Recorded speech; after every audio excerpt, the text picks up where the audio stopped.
Downer is very proud to bring this podcast series to you. At Downer, our purpose is to provide the vital services that connect communities and enable them to thrive. We do this by assembling the best minds, harnessing the power of technology and our enduring relationships to deliver sustainable outcomes for all. My name is Jo Taranto, and today I'm joined by Nick Freeman, Engineering Manager, and Voon Chin, the Planning, Development and Completions Manager, both at John Holland. And today we're talking about the circular economy. Thanks for joining me. Thanks for having us. Yeah, thanks, Jo. It's a big term and it means a lot of different things to a lot of people. How does it apply to the water industry, Voon? Look, I definitely think circular economy, it's similar to sustainability. It's an overarching principle, right? And it's very applicable to the water industry because water it's typically how human industry pollutes, right, and produces waste. We use water to get rid of waste. So there's a lot of waste there that can be recovered beneficially. You know, there's water, and then there's the actual solids. You know, and it's such a huge part of our cities and communities that, you know, getting that right, it's like a foundation piece of circular economy. You know, is the circular economy just about waste? No, I would say no. It's about trying to create a product out of waste, or trying to create as much out of a stream that you can. So yes, you're dealing with waste, but you're trying to develop a product and something that is beneficial to squeeze as much out of it as you can. How are you seeing it apply to the work that you do at John Holland, Nick? It's driving decision making we make when we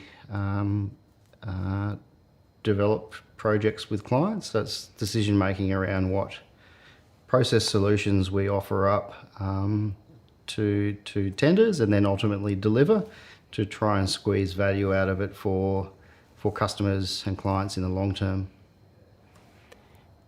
The end game for the circular economy, particularly when you're building new things, Voon, is a bit different. I mean, can you talk a bit about Scope 3 emissions and the sort of things that your clients are having to think about? Yeah. So Scope 3 emissions is it's the kind of net zero. It's how they're tracking their carbon emissions, and basically, you know, you can look at emissions as part of circularity. I think it is. It's the same thing.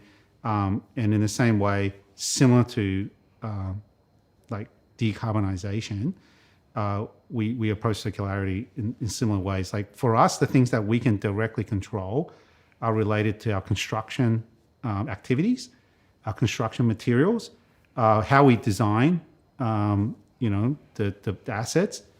And then for our clients, it's like the overall kind of master planning, like how the asset fits into the bigger scheme of you know, the city and whatnot.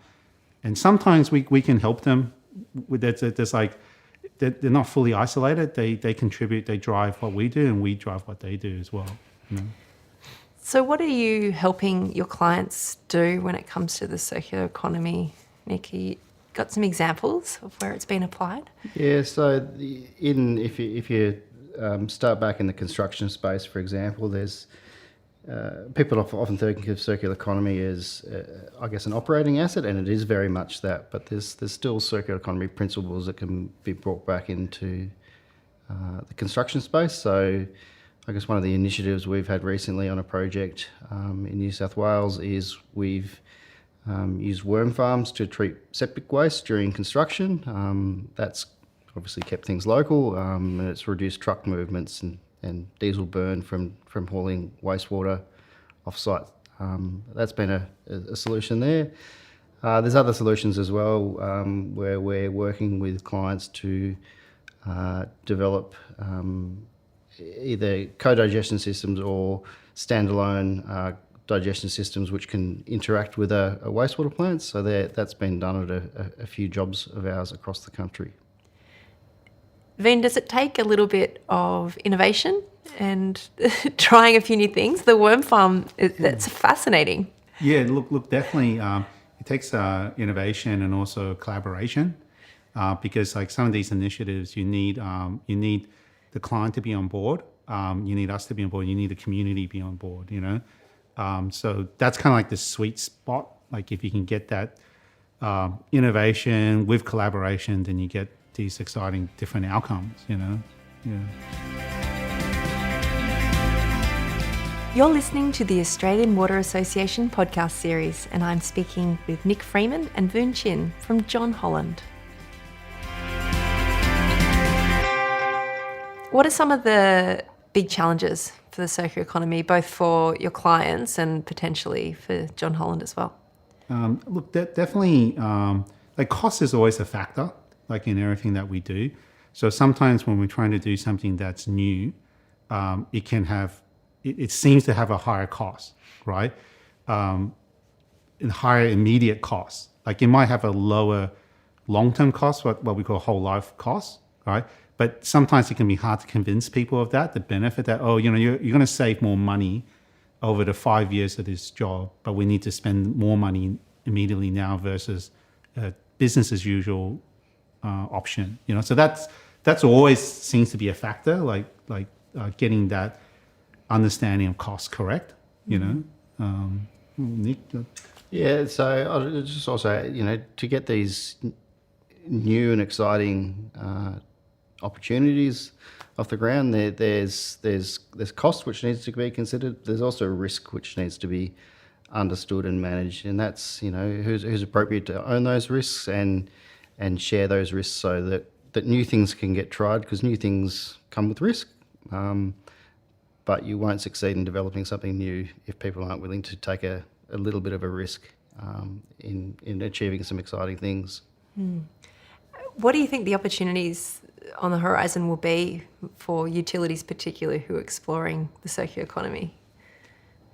The obvious ones are the way they look to deal with food waste at the moment. You know, where because a lot of wastewater treatment plants generate electricity from human waste and through anaerobic digestion and biogas. So that kind of skill set is transferable to dealing with food waste, you know, so that's an obvious one. And the other one, and that I think has a lot of merit.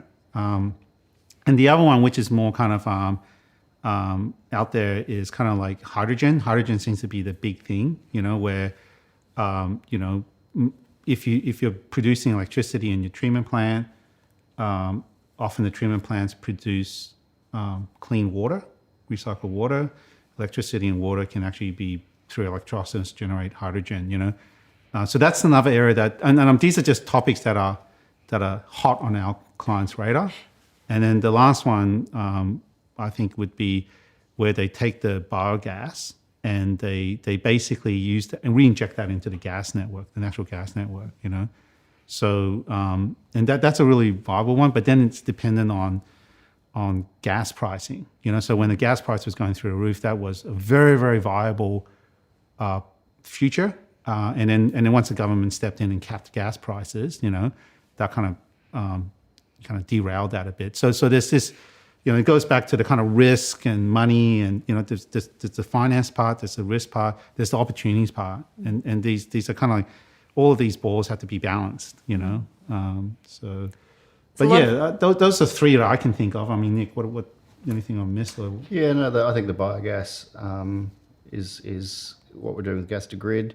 I know there's Sydney Water. I've got a trial underway with Gemina at the Malabar plant, which there's a fair bit of publicity on. I guess another one to throw into the mix is maybe to think through what we're doing with phosphorus recovery. It's a really exciting venture to bring that in, because I guess phosphorus reserves aren't unlimited. Yep. So what advice have you got then for other utilities who are maybe thinking about their place in the circular economy? I would say we can't do it without them. I think they need to be brave, and I think they need to collaborate with others in the water industry, but also probably more importantly, the others outside the water industry, because it's not just a water issue. This is a societal issue if we want to achieve a goal.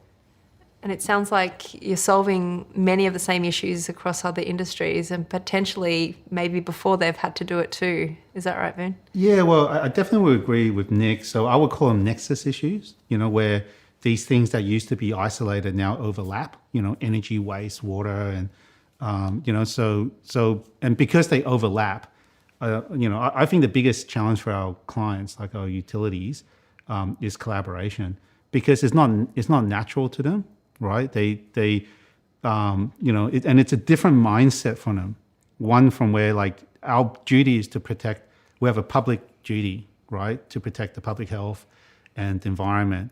And then to shift that mindset somewhat to say, well, we actually are here to deliver a wider benefit to the community, but we need to now be a bit more agile and more commercially savvy.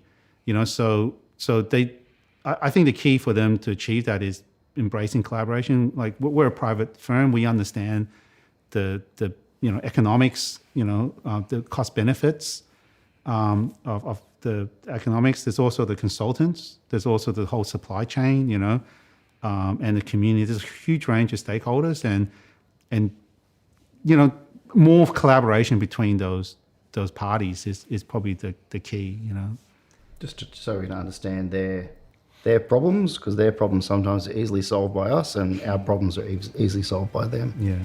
Well, it sounds like a great place to leave it. I've been speaking with Nick Freeman and Voon Chin from John Holland. Thanks for sharing your insights today. Yeah, thank you, Joe. Thank you.